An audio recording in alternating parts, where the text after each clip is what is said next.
vamos fazer a correção então das 2 semanas que estão integradas, semana 4 e semana 5, que tiveram como tema, dentro da teoria do conhecimento, que é uma área da filosofia que estuda de onde vem o conhecimento, questões relativas a conceitos ligados ao como conhecer.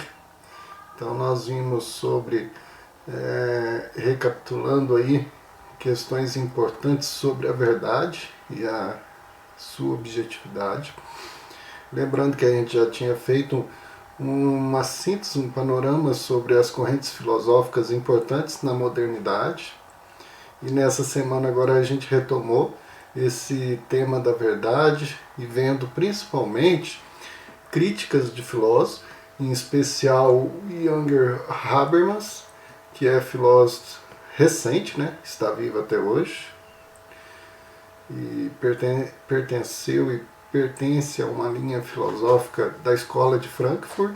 Ele é da 2ª geração e ele faz crítica a essa racionalidade instrumental e principalmente a razão também crítica, mostrando uma nova forma de ver a verdade, né, que é sobre, até mesmo para superar essa ideia de pós-verdade que nós temos hoje em dia, que indica sempre a pessoa acreditar naquilo que ela tem crença, sem comprovação, muitas vezes científica.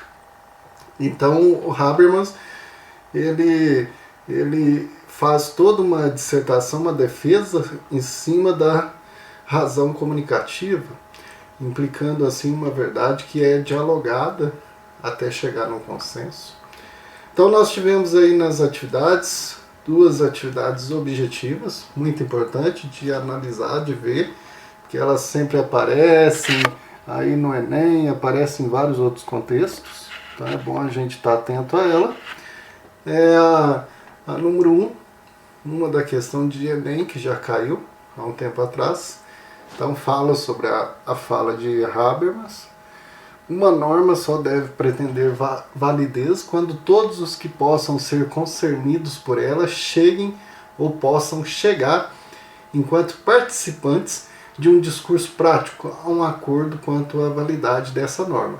Então uma lei, uma norma, ela é construída de forma a que todos os grupos, em especial, participem e, olhando as questões práticas dela, cheguem a um consenso. Então isso é a ação comunicativa dele, que chega a partir de um diálogo, chega a um consenso aí, seja na luta de classes, seja em diversos segmentos da sociedade, mas é preciso chegar a um consenso. Então a verdade não está defendendo um ponto de vista, mas o consenso entre vários pontos de vista. Isso daí é uma renovação, uma questão muito importante que vai perpassar a política contemporânea, né? Então, segundo Habermas, a validez de uma norma deve ser estabelecida pelo, eu já até apontei aqui, já falei, né? Então a resposta certa é a letra B, a razão comunicativa. O que é essa razão comunicativa? Então, vários pontos de vista que chegam a um consenso. Então ela requer um consenso porque ela é uma ação efetiva constantemente, né, de participação, em que vários contrapontos vão conversando até chegar num melhor ponto que sirva para, se não sirva para todos, mas que seja o melhor possível, mas foi discutido, né? Então as outras você vê que não corresponde àquilo que pensa até a filosofia de Habermas. Liberdade humana consagra a vontade. Então não é questão de liberdade humana, né? Porque a validez de uma norma não é a liberdade de cada um, mas ela não é seguindo uma vontade, que a gente vê muito isso nos discursos, principalmente de extrema direita atual, né? Então você tem que ser livre, mas a liberdade ela implica em seguir certas regras. Então eu tenho que ver que eu não estou sozinho no mundo, né? Conhecimento filosófico que expressa a verdade? Não, a verdade para Habermas não é no conhecimento filosófico. Não basta ter só o conhecimento filosófico. É preciso ter esse consenso, essa deliberação participativa de uma democracia tanto representativa, mas participante, né? Técnica científica aumenta o poder do homem? Não é a técnica científica, é a razão comunicativa que dialoga e busca um consenso. Poder político, beleza, poder político que se concentra no diálogo, aí fala no concentra no poder partidário, aí é como defender um ponto de vista apenas. Não. Quando se chega nesse consenso da norma, da lei, é porque não está defendendo apenas um ponto de vista, porque o poder partidário é de um partido apenas. E a norma foi validada pelo diálogo de todos que chegaram então a um consenso qual que seria a melhor lei, né? Então a letra B aí corresponde realmente àquilo que Habermas pensa na ação comunicativa, nessa razão comunicativa. Nós temos aí a segunda questão, que é um pedaço do discurso, fragmento do discurso de Benito Mussolini, né? Aquele ditador que na história lembrado como o período do fascismo, né, na Itália. Então nós temos aí no século, principalmente no século XX, né? Então o Mussolini faz todo um discurso aqui, ressaltando o fascismo, né? O fascismo, ele implica numa certa unidade. Uma unidade que depois vai impor a todos, né? Os vários feixes, né? É como você tem várias varas, quando elas se unem, elas se tornam mais forte.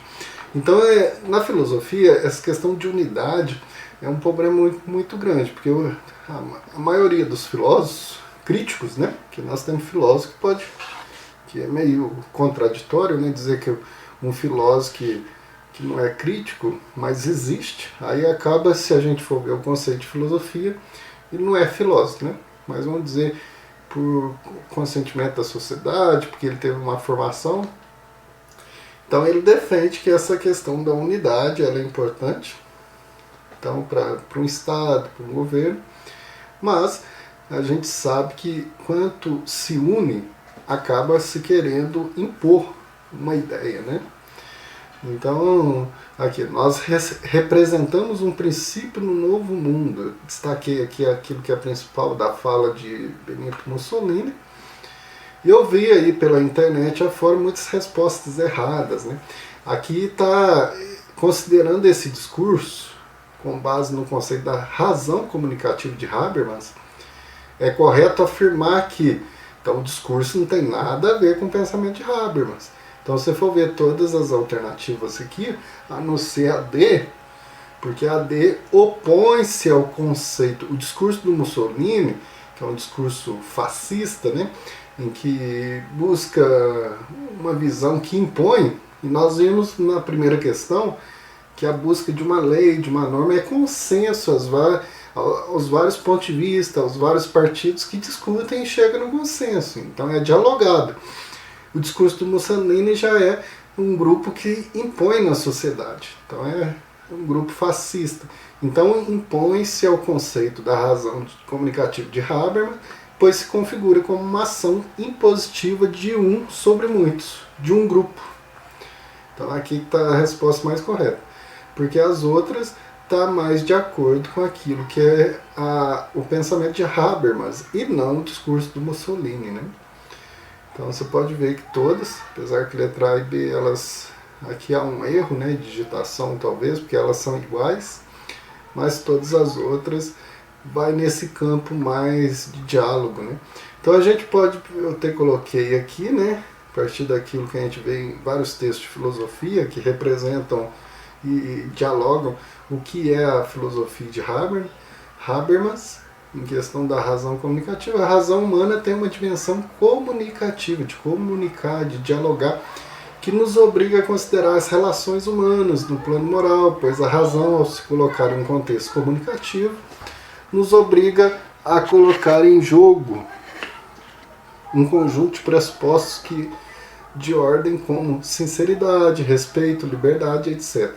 Assim, ao situar a razão nas ações comunicacionais no mundo da vida e na sociedade civil, permite passar de uma filosofia sobre a sociedade a uma teoria social.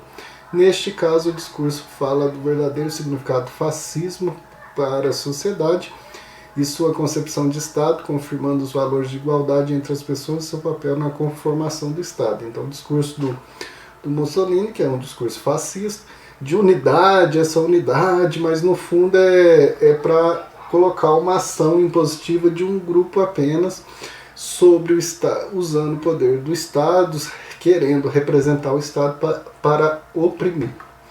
E o discurso daquilo que é o pensamento de Habermas, filósofo da escola de Frankfurt, vivo até hoje, mostra que a política, todo o discurso filosófico acaba produzindo, então, nesse sentido da ação comunicativa, uma teoria social mesmo, de revolução aí da sociedade de participação. Né? Então, nesse sentido, nós podemos ver que essa quarta semana, né? Essa segunda questão aí que representa a quarta semana, a primeira e a segunda, essas duas questões, então estamos de acordo aí com o que nós damos de verdade e objetividade. A questão da verdade, ela é uma construção, é uma busca e não pode ser objetiva, né? Numa época em que estava em transição da Idade Média para a Moderna, a gente percebe assim uma pontuação grande do que seria a importância da ciência, dos métodos tanto filosóficos, científicos, para essa busca da verdade. Mas com a contemporaneidade, a gente percebe então que é uma mudança aí de paradigma, de foco, em que a verdade agora ela é construída, né, de forma consensual, em que há um debate entre vários pontos de vista até chegar a um ponto de acordo, sem qualquer imposição, sem qualquer unilitarismo, ou até mesmo nesse sentido aí de querer criar uma unidade para impor certas ideias. Né? Então há uma pluralidade maior, participação social maior.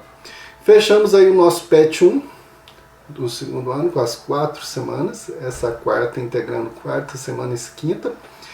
E deixamos aí nosso abraço para todos que participam. Não deixe de se inscrever no canal, dar o seu joinha aí. Embaixo na descrição tem um Pix aí para aqueles que querem nos ajudar nesse sentido, para que o canal possa crescer, porque a gente sabe que tem que ter investimentos no sentido de som, de vários equipamentos aí que precisam para melhorar o nosso canal.